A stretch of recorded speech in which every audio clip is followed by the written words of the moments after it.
자, 여러분 안녕하십니까? 성인 세상의 김지면입니다. 한 2주 정도 먼저 빨리 인사를 드리고 있는데 러시아가 우크라이나를 침공을 했죠. 그래서 이 급박한 상황에 대해서 우리가 다시 한번 좀 세상을 좀 진단해보고 생각해보는, 또 우리들의 삶도 한번 돌아보는 그런 시간을 짧게나마 간단하게 한번 가져보도록 하겠습니다. 자, 원래 한 2주 후에 본격적으로 다룰 내용인데 오늘 좀 일부 좀 이야기를 하면서 현 시국에 대해서 한번 이야기를 해보도록 하겠습니다. 원래 민족의 발생, 문명의 발생, 기록 역사의 시작, 이러한 이제 테마로 하려고 하였고, 2주에 또 이제 보다 상세하게 다루겠습니다. 창세기 12장 1절에서 2절에 하나님께서 아브라함에게 너로 큰 민족을 이루고 내게 복을 주어서 내 이름을 창대케 하리라 라는 말씀을 주제 말씀으로 삼았습니다.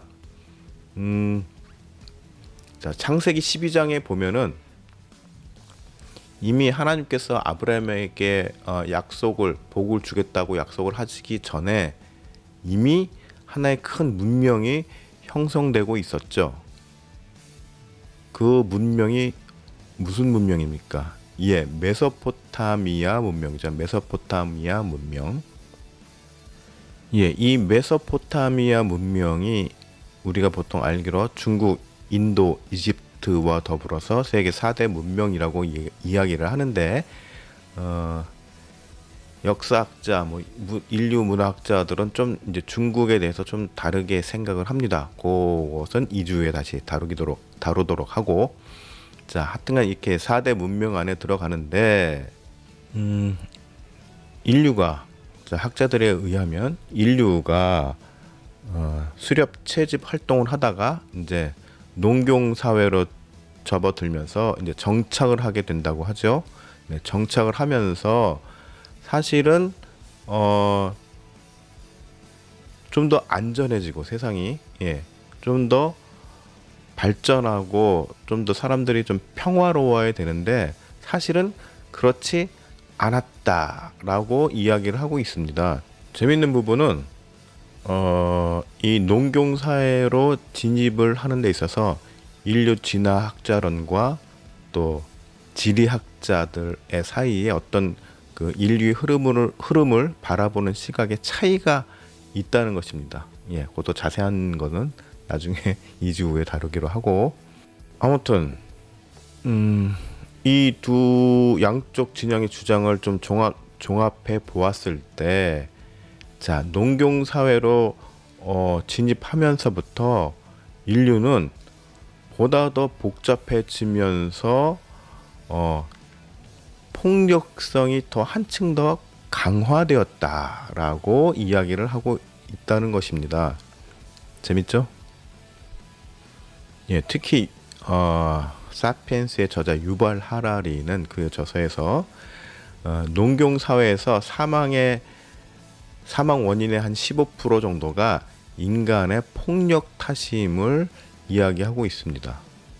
네, 폭력성. 자, 이 폭력성에 대해서 우리가 한번 거기에 포인트를 두고 한번 오늘날의 이 사태에 대해서 한번 생각을 해보도록 하겠습니다. 우려했던 현실이 닥쳤습니다. 러시아가 드디어 마침내 우크라이나를 침공을 하였죠. 전쟁이 일어났습니다. 사무엘상 17장 47절에 전쟁은 여호와께 속한 것이라고 하였는데, 그러면 과연 하나님께서는 이번 전쟁을 통하여 무엇을 섭리하려고 하시는 것일까요? 예, 지금 한창 현재 진행형의 상황이라 우리가 섣불리 뭐라고 판단할 수는 없을 것 같습니다. 우선 이번 전쟁에 대하여서 언론들이 취하는 태도를 먼저 한번 살펴보았는데, 자, 언론들은 물론 우크라이나 지금 현지 보도도 하기는 하지만은 지금 메인은 주 관심사는 이 전쟁으로 인해서 지금 주가가 폭락하고 경제적인 어떤 영향을 미칠까에 더 포인트가 맞춰져 있습니다. 제가 존경하는 어느 변호사님과 이 시국에 대해서 한번 이야기를 지금 했는데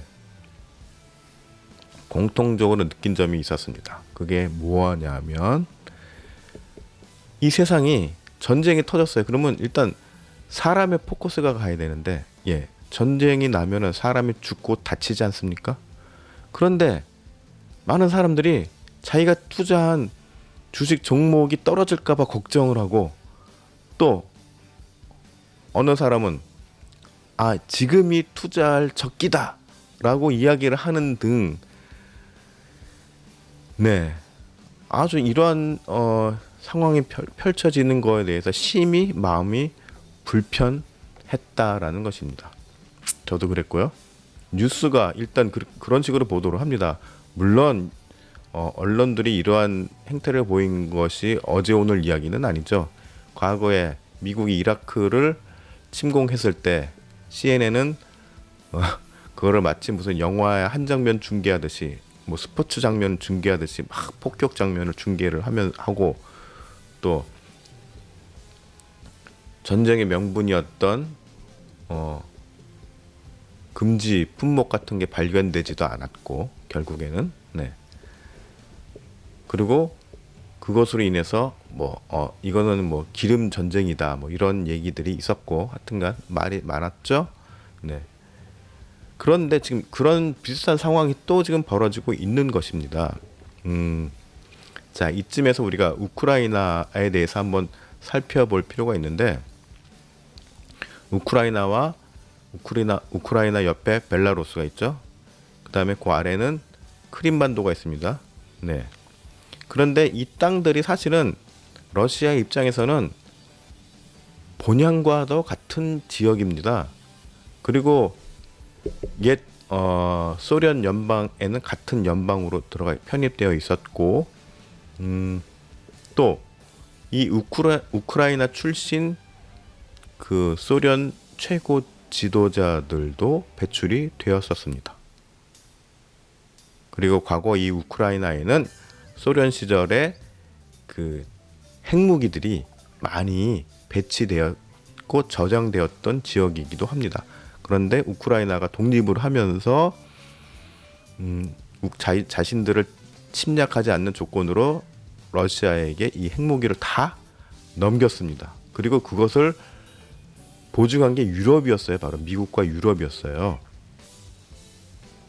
그런데 지금 이게 제대로 지켜지지 않는 것이죠. 이 조약이. 그래서 지금 이 사단이 나고 있는 것입니다.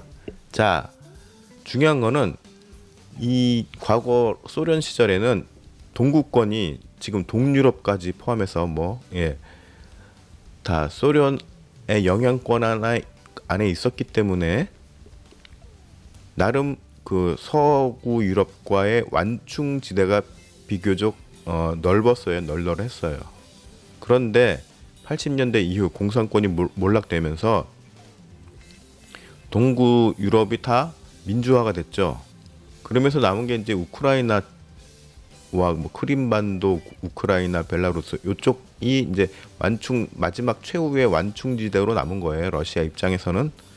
그런데 이 우크라이나마저 나토에 가입을 한 해 만에 미국이 막 간섭을 하고 막 이러니까 유럽에서도 막 푸시하고 하니까 러시아 입장에서는 신경이 곤두설 수밖에 없겠죠. 마지막 완충지대가 우크라이나가 넘어가면은 러시아와 서유럽이 완전히 국경을 탁 맞대고 있는 상황이 되기 때문에 여간 신경이 쓰이지 않을 수가 없었을 것입니다. 그래서 푸틴 대통령이 아마 결국에는 침공을 하게 된 것 같습니다.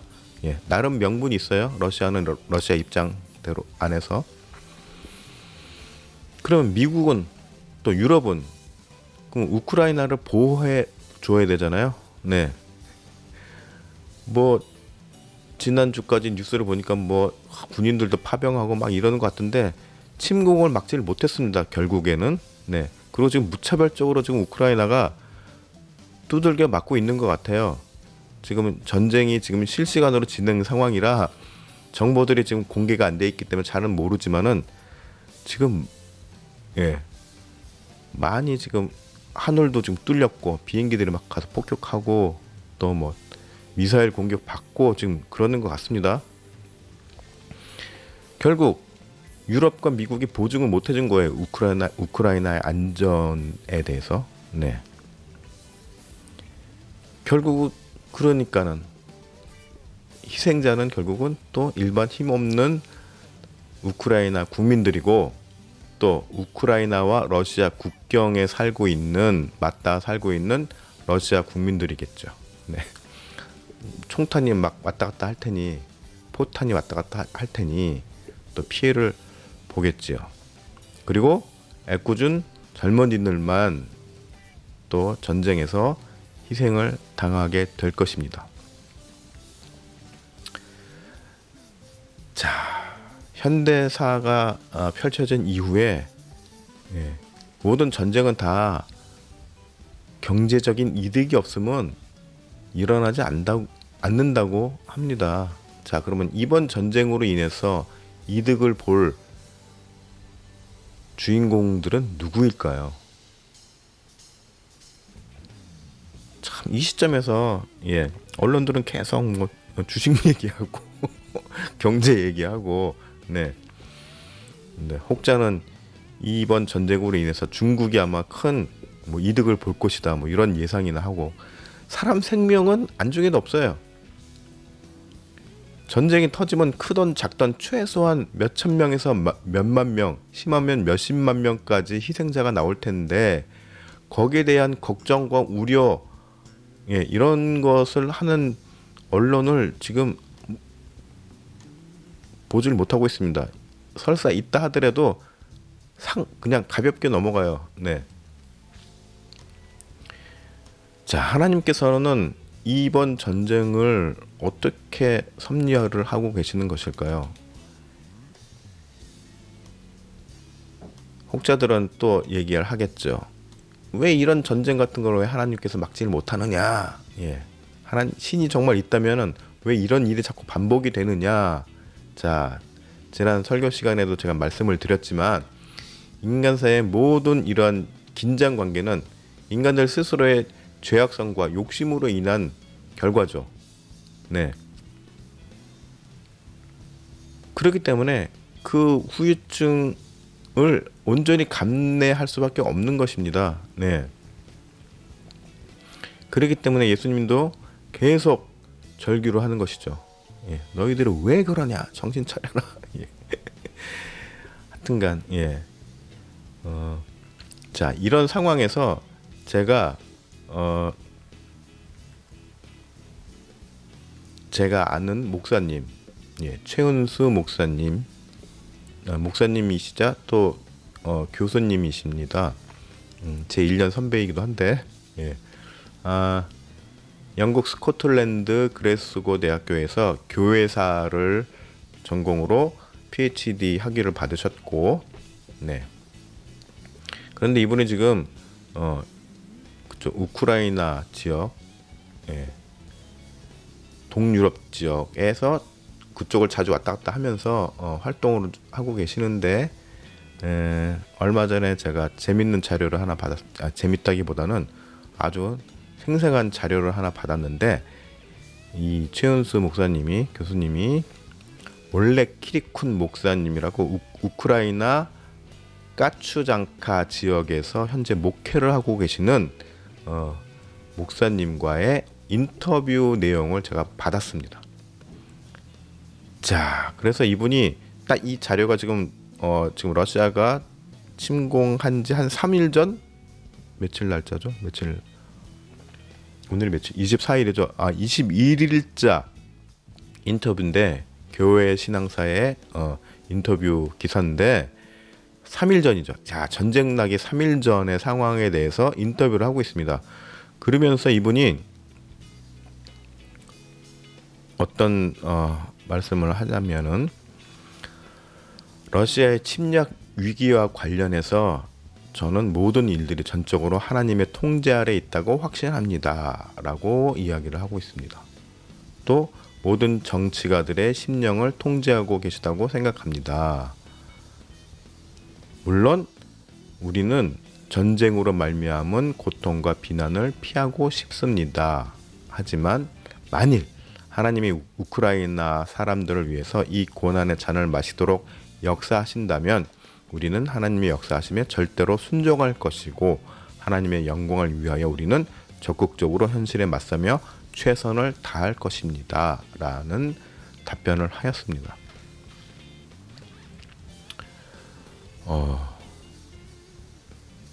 당사자잖아요. 전쟁의 당사자들이 저런 이야기를 하니까 굉장히 좀 마음이 숙연해지기도 합니다. 네.